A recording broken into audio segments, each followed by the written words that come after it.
Regular GST और tax update के लिए इस चैनल को सब्सक्राइब करें।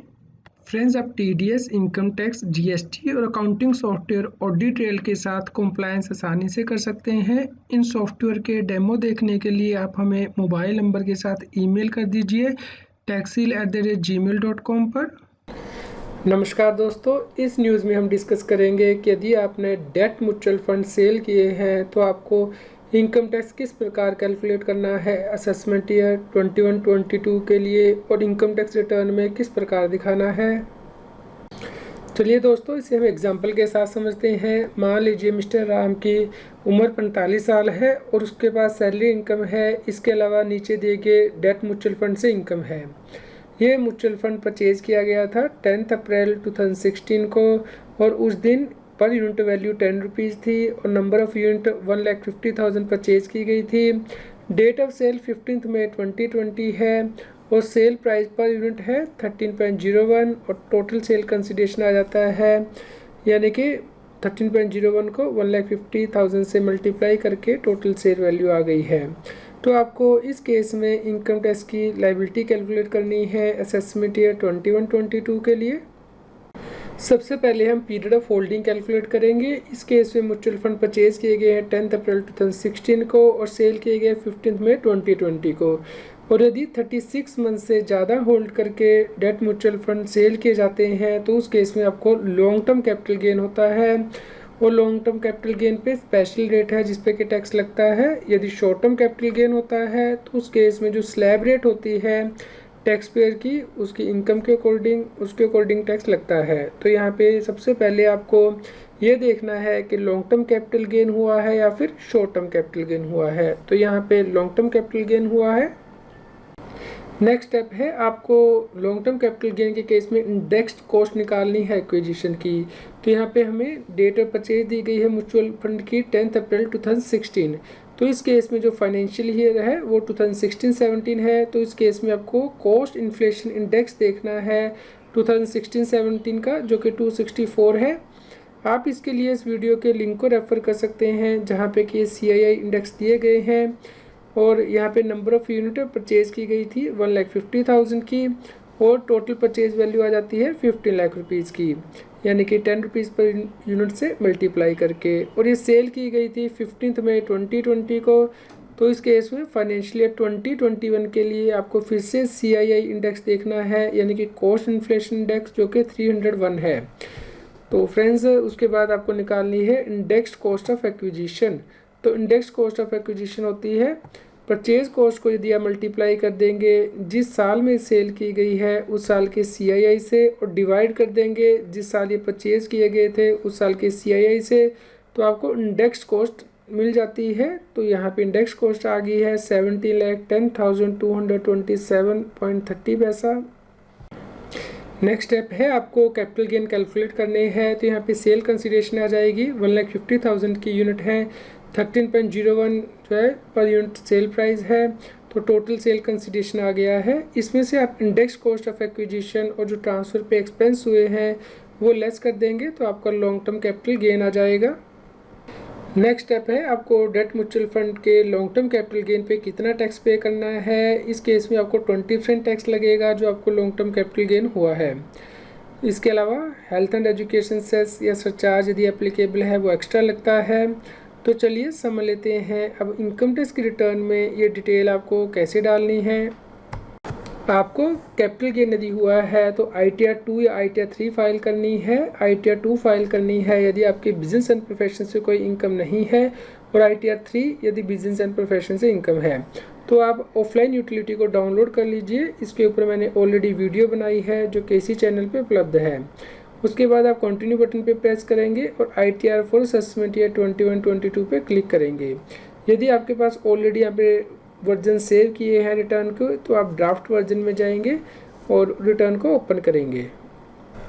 उसके बाद ये शेड्यूल आपके सामने ओपन हो जाएंगे। यहाँ पे पार्ट A के अंतर्गत जनरल इन्फॉर्मेशन आप फिल कर लीजिए, कंफर्म कर दीजिए और फिर आपको सैलरी का शेड्यूल ओपन करना है। जैसे कि हमारे केस में हमें सैलरी ऐड करनी थी टैक्स पेयर की, तो यहाँ पे ग्रोस सैलरी दी गई है। यहाँ पे आपको ऐड नदर करना है और उसके बाद पर्टिकुलर एम्प्लॉयर के फिल करने हैं, जैसे कि name of the employer, tan number, address, town, city, state, pin code, और आप फ़ोन नंबर 16 के अकॉर्डिंग यहाँ पे सैलरी आ जाएगी, जिसका कि आपको ब्रेकअप देना है। यदि यहाँ पे सैलरी नहीं आ रही है तो आप यहाँ पे डिटेल ऐड कर लीजिए, और ये सभी डिटेल फिल करके आप नीचे जाके ऐड बटन पे प्रेस करेंगे।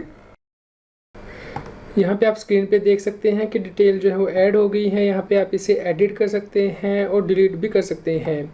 उसके बाद जब आप नीचे स्क्रॉल करेंगे तो जो भी डिडक्शंस होंगे एप्लीकेबल वो यहाँ पे आ जाएंगी, जैसे कि सैलरी के अंतर्गत जो स्टैंडर्ड डिडक्शन है 50,000 की मिलती है यदि आपने ओल्ड स्कीम को ऑप्ट किया है। यदि आप एंटरटेनमेंट अलाउंस या प्रोफेशनल टैक्स क्लेम करना चाहते हैं तो वो यहाँ पे एंटर कर सकते हैं, और उसके बाद कंफर्म करेंगे। उसके बाद आपको शेड्यूल कैपिटल गेन में एंट्री करनी है। यदि शेड्यूल आपने यहाँ पे ऐड नहीं किया है तो नीचे जाइए, यहाँ पे ऐड मोर शेड्यूल में जाइए, और उसके बाद आपके यहाँ पे लेफ्ट हैंड साइड में इनकम आएगी, इस पर क्लिक कीजिए, और आपके राइट हैंड साइड में शेड्यूल दिए होंगे, यहाँ पे शेड्यूल कैपिटल गेन को टिक कर लीजिए और नीचे जाके इस शेड्यूल को ऐड कर दीजिए, जिसके बाद के आपको ये कैपिटल गेन का शेड्यूल जो है वो आपकी स्क्रीन पे दिखाई दे जाएगा, जिसमें कि हमें एंट्रीज करनी है डेट म्यूचुअल फंड से रिलेटेड। तो हम इसे ओपन करते हैं। यहाँ पे फ्रेंड्स सबसे पहले जो आपको टिक करना है वो देखिए, यहाँ पे जो है unit of equity oriented mutual fund लिखा गया है। इसी प्रकार unit of equity oriented fund जो थर्ड रो में लिखा गया है, तो आपको तो ये एप्लीकेबल नहीं है क्योंकि हम डेट ओरिएंटेड म्यूचुअल फंड में डील कर रहे हैं। तो अब आपको यहाँ पे टिक करना है from sale of asset other than all the above listed items. तो हमारा जो सेल हो रहा है वो डेट ओरिएंटेड म्यूचुअल फंड है, इक्विटी नहीं है, इसलिए आप यहाँ पे टिक करेंगे और उसके बाद आप कंटिन्यू बटन पे प्रेस करेंगे। तो यहाँ पे स्क्रीन आ गई है from sale of asset other than all the above listed items, इसे आप क्लिक कीजिए, यहाँ पे ऐड डिटेल पे क्लिक करेंगे।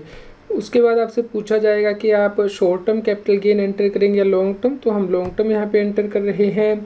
तो ये जो है शेड्यूल ओपन हो गया है।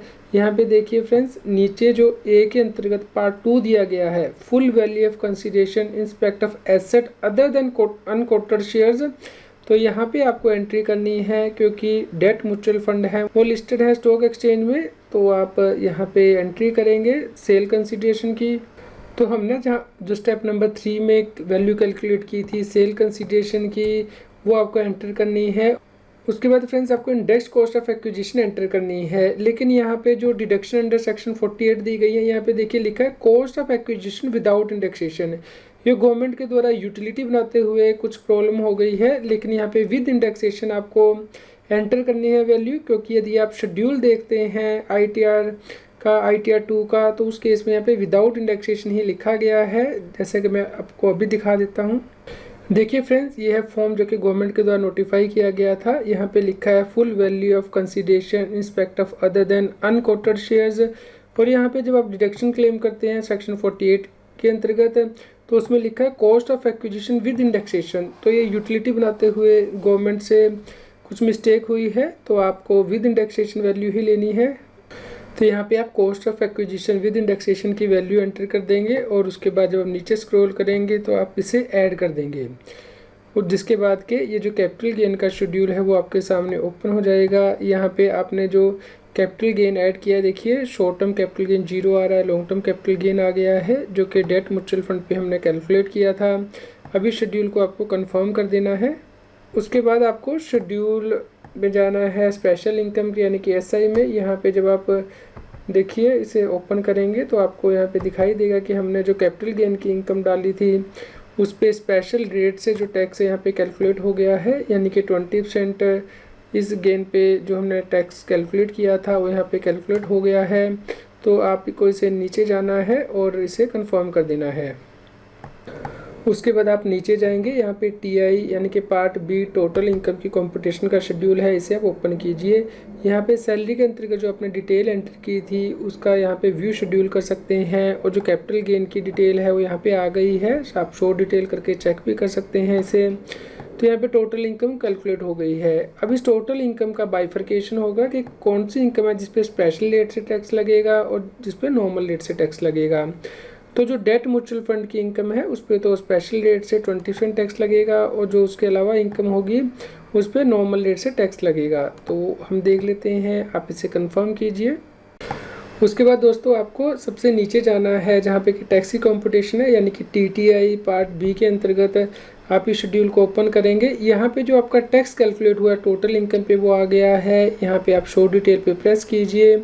यहाँ पे देखिए जो नॉर्मल रेट पे टैक्स है वो 5000 आ रहा है, यानी कि जो सैलरी इनकम पे, और जो स्पेशल रेट पे यानी कि जो हमने डेट म्यूचुअल फंड का कैपिटल गेन दिखाया है उस पर 20% टैक्स, तो टोटल यहाँ पे टैक्स आ गया है। इसके अलावा यदि आपको रिबेट एप्लीकेबल है तो मिल जाएगी, लेकिन हमारी इनकम 5 लाख रुपए से ज़्यादा है इसलिए रिबेट नहीं मिली है 87A की। और हेल्थ एंड एजुकेशन सेस 4% आपको एक्स्ट्रा पे करना है जो आपका टैक्स आया है उसके ऊपर, तो आपकी टोटल टैक्स लायबिलिटी बन जाएगी। यदि ये 10,000 रुपये से ज़्यादा है तो आपको एडवांस टैक्स भी पे करना था, वो यदि नहीं किया हुआ है तो आपको इंटरेस्ट भी एप्लीकेबल हो जाएगा। यहाँ पे आप शो डिटेल कर सकते हैं और ये देख सकते हैं कि कितना आपका इंटरेस्ट बना है। तो उसके बाद आपका अमाउंट पेबल आ जाएगा जिससे कि आपको पे करना है। नीचे पे नाउ का बटन दिया गया है या पे लेटर, तो आप अकॉर्डिंगली इसे पे कर दीजिए। और इसके आगे का जो प्रोसेस है कि रिटर्न कैसे फ़ाइल करनी है, मैंने ऑलरेडी इसके ऊपर वीडियो बनाई है। ITR 2 कैसे फ़ाइल कर सकते हैं आप, जिसका लिंक के टॉप राइट हैंड साइड में भी दिया गया है। उम्मीद करते हैं दोस्तों आपके लिए यह न्यूज़ यूज़फुल रही होगी। यदि पसंद आई है आपको ये वीडियो तो प्लीज़ लाइक करें और शेयर करें ताकि सभी लोगों तक ये जानकारी पहुंच पाए और वो इनकम टैक्स की कंप्लायंस कर पाएँ। आप हमें Telegram app CA Satbir Singh टैक्सील पे ज्वाइन कर सकते हैं ताकि आप GST और इनकम टैक्स के रेगुलर अपडेट अपने मोबाइल पर ही प्राप्त कर सकें।